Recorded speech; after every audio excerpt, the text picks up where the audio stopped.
Guys, welcome to Knowlified. Current affairs and news analysis की series में अभी हम इंडिया चाइना रिलेशनशिप डिस्कस कर रहे थे। इसके दो पार्ट्स हो चुके हैं।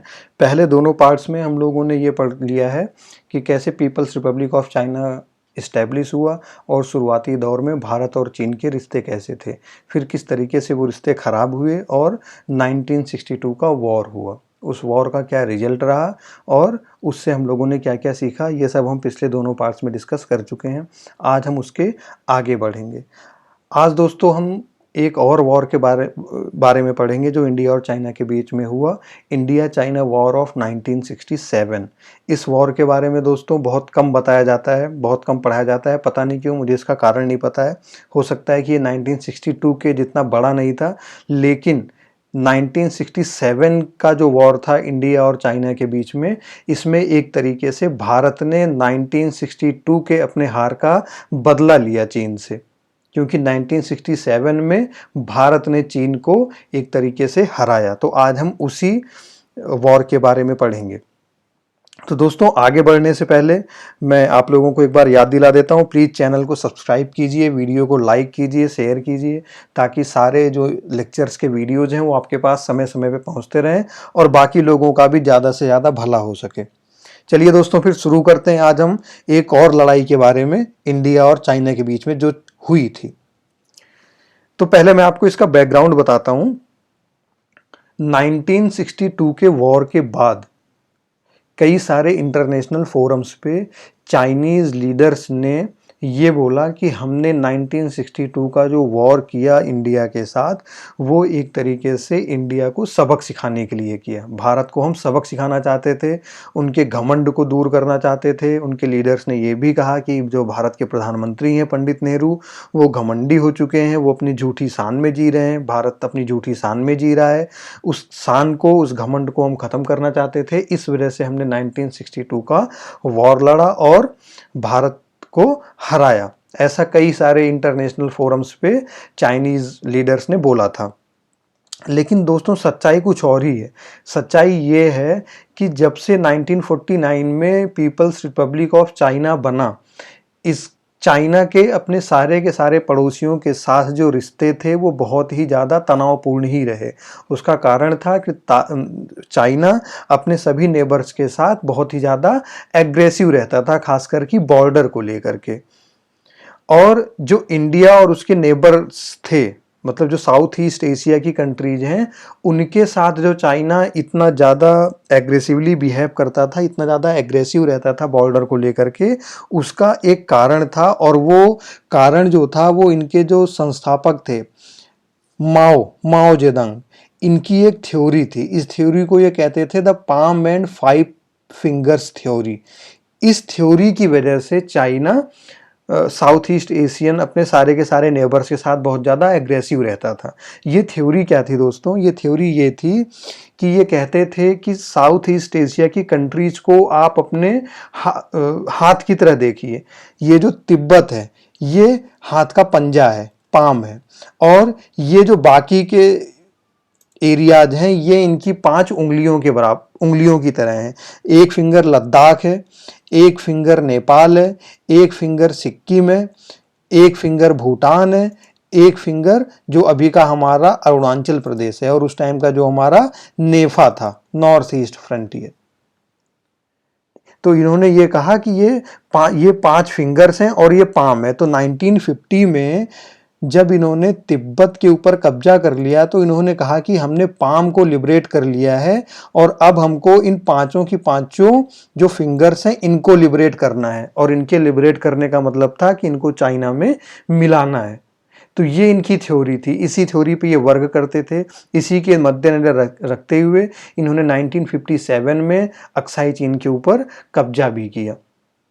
तो जो पंडित नेहरू ने दलाई लामा और तिब्बत के साथ एक सॉफ्ट रुख अपनाया, दलाई लामा को यहाँ पे शरण दिया, उससे केवल चाइना को एक बहाना मिल गया। अदरवाइज वो वैसे भी बहुत ज़्यादा अपने बॉर्डर को लेके एग्रेसिव थे।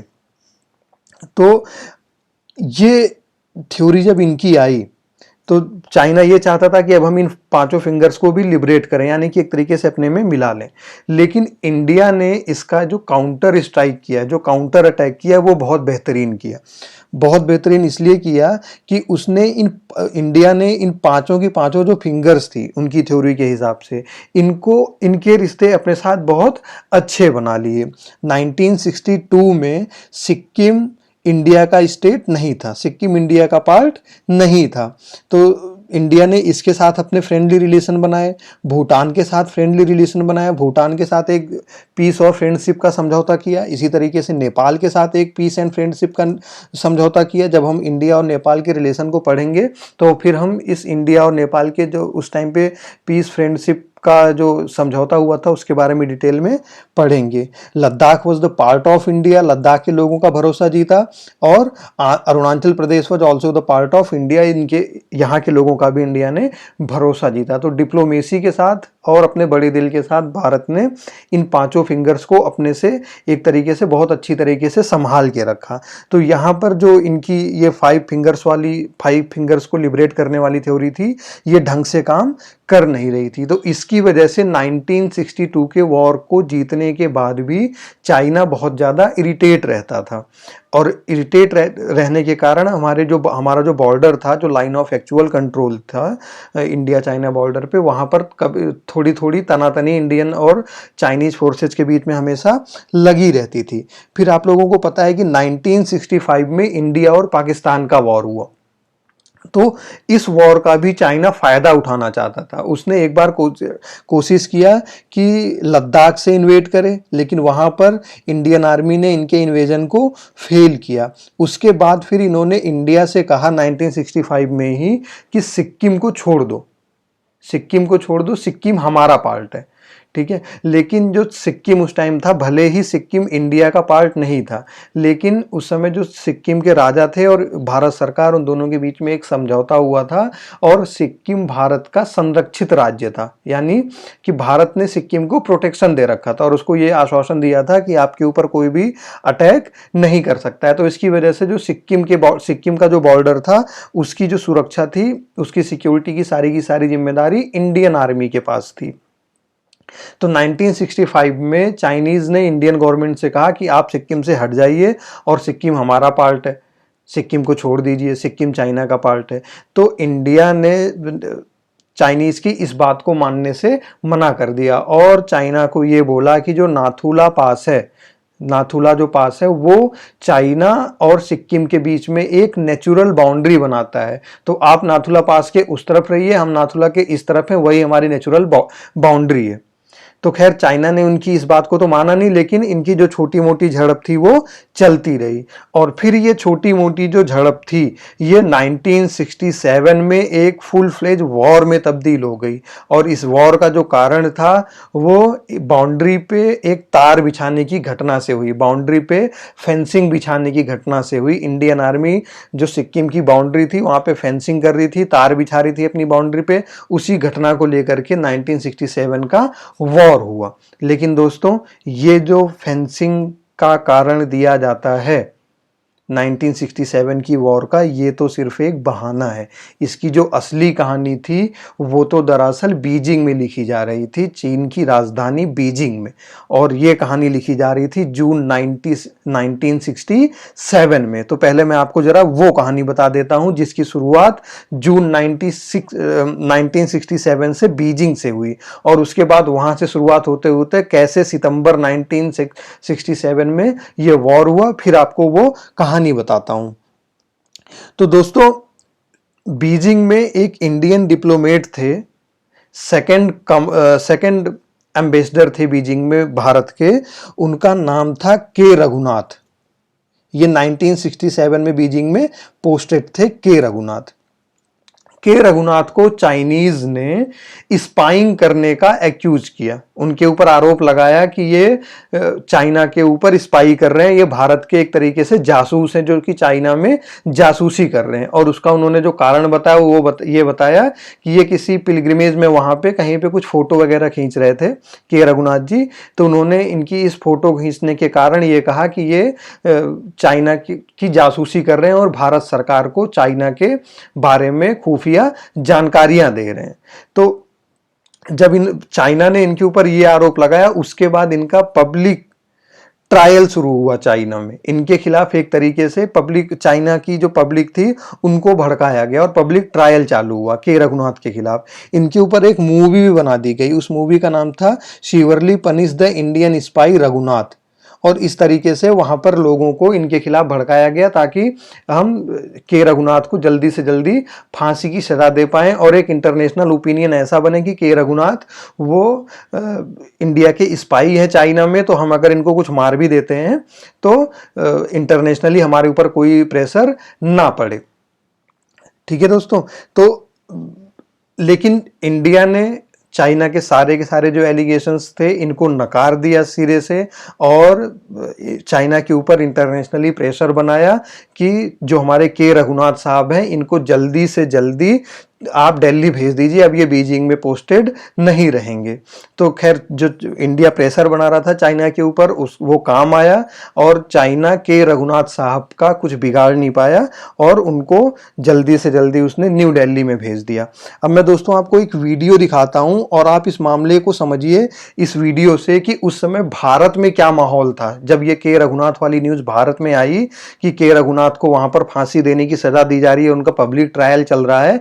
तो भारत में जो पब्लिक ओपिनियन था वो चाइना के बिल्कुल अगेंस्ट हो गया और यहाँ पे बहुत सारे लोग, जो न्यू दिल्ली में चाइनीज एम्बेसी है, चीनी दूतावास है, वहां पर पहुंच गए, पथराव करने लग गए और वहां पर एक हिंसक आंदोलन भी हुआ। मैं आपको ये वीडियो दिखाता हूं, आप इसी से समझिए कि ये मामले की सिचुएशन क्या थी। तो दोस्तों ये के रघुनाथ साहब थे जिन्होंने चश्मा लगा रखा था। ये जब यहाँ पर आए हैं बीजिंग से लौट के नई दिल्ली में तो इनका एक हीरो की तरह स्वागत किया गया और ये के रघुनाथ आगे चल के भारत के विदेश सचिव भी बने, फॉरेन सेक्रेटरी भी बने और 1990s में एक गुजराल डॉक्ट्रिन था जो कि भारत के जो डिप्लोमेसी थी उन सबको गवर्न करती थी, गुजराल डॉक्ट्रिन। उस गुजराल डॉक्ट्रिन को बनाने वाले यही थे, के रघुनाथ साहब ही थे। खैर वो एक दूसरी बात है, लेकिन जब ये के रघुनाथ वापस आए तो इनका एक हीरो की तरह स्वागत किया गया।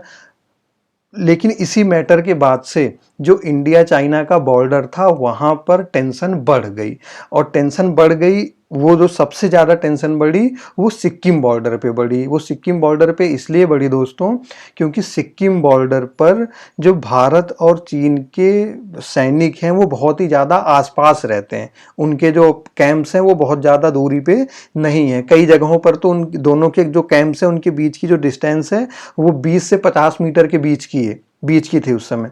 तो वहां पर टेंशन बहुत ज्यादा बढ़ गया। उसी ड्यूरेशन में भारतीय जवानों ने ये देखा कि नाथुला पास के आसपास जो चाइनीज ट्रूप्स हैं, जो चाइनीज सोल्जर्स हैं, ये सबके सब ट्रेंचेस डिग कर रहे हैं, ट्रेंचेस खोद रहे हैं नाथुला पास के आसपास। और भारतीय सेना ने ये कहा कि ये जहां पर ट्रेंचेस खोद रहे हैं वो सिक्किम का पार्ट है, यानी कि वो एक तरीके से इंडिया का पार्ट है, वहां पर ये ट्रेंचेस नहीं खोद सकते हैं। तो जो इंडियन आर्मी थी वहां पर, इंडियन सेना, जो भारतीय सेना के जवान थे वो उन लोगों के पास गए, उनको मना किया कि आप जो है यहाँ पर ट्रेंचेज नहीं खोद सकते हैं। खैर वहां पर बहस हुई, उन्होंने ट्रेंचेज खोजना बंद किया। लेकिन भारतीय सेना ने यह डिसाइड किया कि यहां पर कुछ बाउंड्री को लेकर के जरूर कुछ कंफ्यूजन है, इस कंफ्यूजन को हम दूर करते हैं। और इस कंफ्यूजन को दूर करने के लिए हम क्या करते हैं कि जो बाउंड्री है उसके चारों तरफ हम फेंसिंग कर देते हैं, यानी कि वायर खींच देते हैं, वायर के उस तरफ चाइना और वायर के इस तरफ इंडिया। इन्होंने कहा कि हम ऐसा करते हैं। इंडियन आर्मी ने ये डिसाइड किया कि हम नाथुला बॉर्डर पे पूरा का पूरा फेंसिंग कर देंगे ताकि कोई कंफ्यूजन ना रहे। लेकिन जो चाइनीज ट्रूप्स थी, जो चाइनीज सोल्जर्स थे, वो ये फेंसिंग होने नहीं देना चाहते थे, क्योंकि वो कहते थे कि जहां पर फेंसिंग हो रही है वो भी चाइना का पार्ट है। तो उन्होंने इंडिया को धमकी दी, उनको कहा कि भैया इंडियन ट्रूप्स को कि आप यहां पर फेंसिंग मत कीजिए। तो उसके बाद कुछ दिनों के लिए जो फेंसिंग का काम था ये रोक दिया गया। जब मामला कुछ ज्यादा ही बढ़ने लग गया, कुछ ज्यादा ही गर्मा गर्मी हो गई, तो इस फेंसिंग के काम को रोक दिया गया। लेकिन उसके बाद फिर से ये जो फेंसिंग वाला काम था ये शुरुआत हुआ था 13 अगस्त को, 20 अगस्त को। 13 अगस्त को तो चाइनीज ट्रूप्स ने वो ट्रेंचेस खोदना चालू किया था। उसके बाद 20 अगस्त को इंडियन ट्रूप्स ने फेंसिंग करना चालू किया। फिर 24 अगस्त 1967 को जब इन दोनों में झड़प हुई तो उसको रोक दिया गया, फेंसिंग के काम को रोक दिया गया। लेकिन फिर 7 सितंबर को इंडियन गवर्नमेंट ने फिर से फेंसिंग का काम चालू कर दिया। और जब वो फिर से फेंसिंग का काम चालू कर दिया तो 100 चीनी जवान, 100 चीनी सिपाही जो है उनकी आर्मी के, वो आगे भारतीय सेना से लड़ने के लिए। अब यहां पर हुआ क्या दोस्तों कि उन चीनी सैनिकों की किस्मत थी खराब। उनकी किस्मत ऐसे खराब थी कि जो इंडियन ट्रूप्स फेंसिंग का काम कर रहे थे वो सबके सब थे जाट। और आप लोगों को पता है कि जाट कितने ज्यादा फिजिकली फिट होते हैं, कितने मजबूत होते हैं। और यहां पर जो ये लड़ाई हुई दोस्तों, ये बंदूक और गोलीबारी से नहीं हुई बल्कि हाथापाई हुई। अब जब हाथापाई हुई तो जाटों ने चीनियों को धो धो के मारा। ये फिजिकली पावर में उनके सामने कहीं खड़े नहीं हो सकते थे। तो सारे के सारे जाटों ने उस 100 के 100 सैनिकों को बहुत मारा और मार मार के इनको वहां से भगा दिया। उसके बाद जब 7 सितंबर को जाटों ने इनको मार के भगा दिया तो इन्होंने इंडियन एम्बेसी को बीजिंग में शिकायत करी कि भैया हमारे सैनिकों को बहुत मार रहा है। खैर वो बात जो है किसी तरीके से आई गई हुई, किसी तरीके से निपटी। उसके बाद फिर 11 सितंबर को जो इंडियन ट्रूप्स थे, इंडियन सोल्जर्स थे, उन्होंने फेंसिंग का काम फिर से चालू किया। अब ये 7 सितंबर वाली घटना से तो भरे पड़े थे और अब इनको लग रहा था कि हम हाथापाई में इनसे जीत भी नहीं पाएंगे। तो अब जब 11 सितंबर को फिर से फेंसिंग का काम चालू हुआ तो ये अब की बार गोलीबारी के साथ आए चाइनीज। अब की बार ये हाथापाई के करने के लिए नहीं आए। और गोलीबारी में क्या हुआ कि भैंसा भैंसी में जो उस समय वहां पे कमांडिंग ऑफिसर थे इंडियन आर्मी के, लेफ्टिनेंट कर्नल राय सिंह, इनको एक गोली लग गई। और जैसे ही इनको गोली लगी तो जो इंडियन सोल्जर्स थे उन्होंने कहा कि चाइनीज ने हमारे कमांडिंग ऑफिसर को गोली मार दी है। तो फिर इंडियन ट्रूप्स ने भी इनके ऊपर अपनी गोलीबारी चालू कर दी। और उसके बाद फिर यहां से ये 11 सितंबर 1967 से ये वॉर स्टार्ट हुआ। उसके बाद ये वॉर, ये एक ही दिन की लड़ाई थी। 12 सितंबर 1967 तक ये लड़ाई चली। अच्छा, ये मैं आपको थोड़ा सा मैप में दिखा देता हूं कि सिचुएशन क्या थी। ये सिक्किम है, ये यहां पर हो रहा है वॉर। इसको आप थोड़ा सा जूम करके देखेंगे तो ये है, देखिए ये चाइना का पार्ट है, ये इंडिया है और ये भूटान है। अब ये जो गोल आप देख रहे हैं ये डोकलाम है। ये इसमें भी 2017 में हुआ था, इसके बारे में हम बाद में देखेंगे। ये देखिए ये नाथुला पास है। ये जो लड़ाई चल रही है ये इसी नाथुला पास पे चल रही है। अब इस नाथुला पास के इस तरफ यानी कि इसके नॉर्दर्न साइड पे चाइनीज ट्रूप्स हैं और इसके सदर्न साइड पे इंडियन ट्रूप्स हैं और यहां पर फेंसिंग चल रही है। ये जो है, जो ब्लैक लाइन है, यहां पर फेंसिंग चल रही है। इंडियन ट्रूप्स कह रही हैं कि हम यहां पर फेंसिंग कर देंगे, यहां पर हम वायर बिछा देंगे। चाइनीज यहां पर रोक रहे हैं। यहां पर इनकी लड़ाई चालू हुई। और इंडिया को एडवांटेज क्या था कि यहां पर जो भी हाई प्लेसेस थे वहां पर हर जगह इंडियन ट्रूप्स का पहले से ही कब्जा था। तो जो स्ट्रेटेजिक एडवांटेज थी वो इंडिया के साथ थी।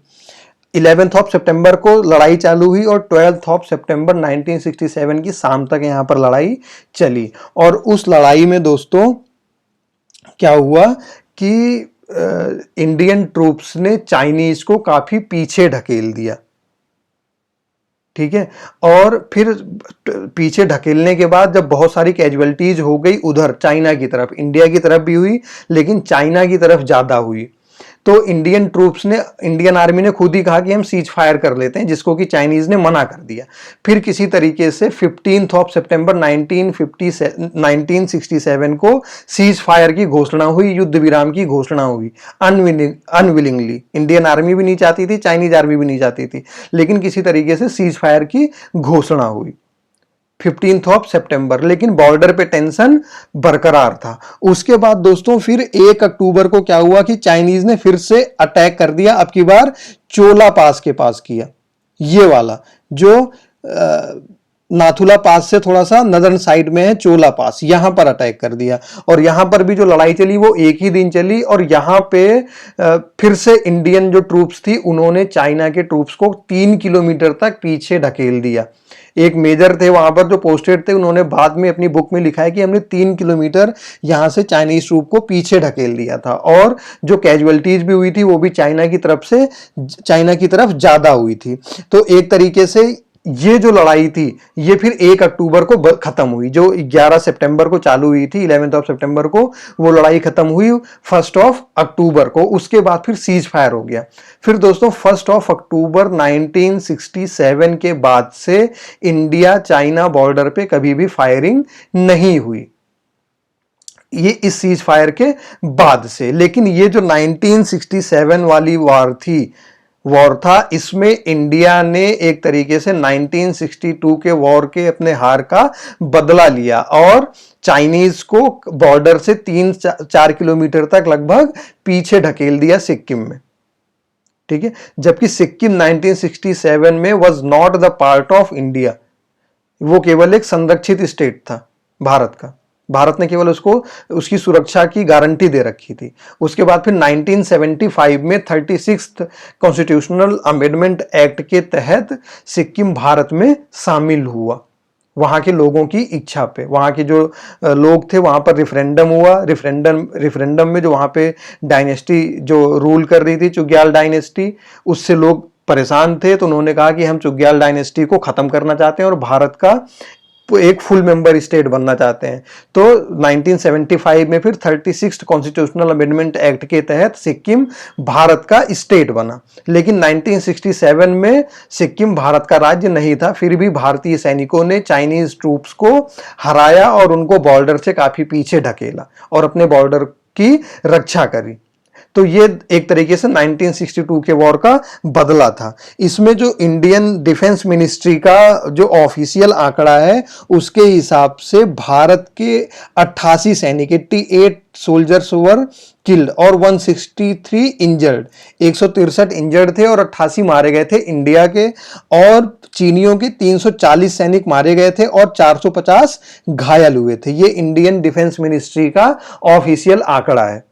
ठीक है, तो ये दोस्तों मैंने आपको 1967 के वॉर के बारे में बताया जिसमें कि भारत ने चाइना को हराया। और दोस्तों ये जो 60 का पूरा दशक है, ये 60s के पूरे दशक को मैं एक तरीके से मानता हूं कि इस दशक ने भारत को कई मायनों में आत्मनिर्भर बनाया है। कुछ नुकसान भी हुआ है लेकिन आत्मनिर्भर भी बनाया है। 62 की लड़ाई हम हारे हैं भले, लेकिन फिर 1965 में हमने पाकिस्तान को हराया, 1967 में हमने चाइना को फिर से हराया। और इंडियन आर्मी चाइनीज को कहती है, जब चाइनीज ये कहते हैं कि अगर हमसे लड़ना चाहते हो तो एक बार 1962 को याद कर लो, तो इंडियन आर्मी चाइनीज को ये कहती है कि अब 62 को भूल जाओ और अगर हमसे लड़ाई करना चाहते हो तो 1967 की लड़ाई को भी याद रखो, उसमें हमने तुमको कैसे हराया था।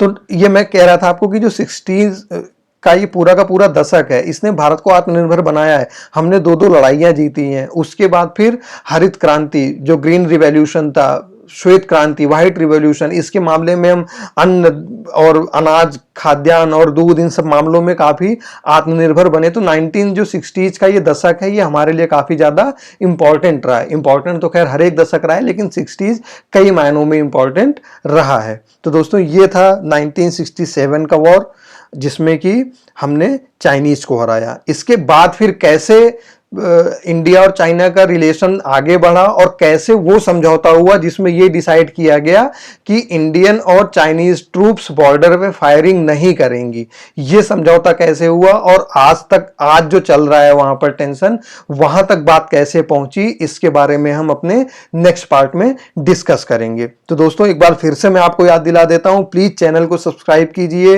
वीडियो को लाइक कीजिए, शेयर कीजिए, ताकि ज्यादा से ज्यादा लोगों तक वीडियो पहुंच सके, लोगों का भला हो सके और आपके पास तक भी सारे के सारे जो लेक्चर्स के वीडियो हैं वो सब के सब आपके पास समय पे पहुंचते रहें। Thank you.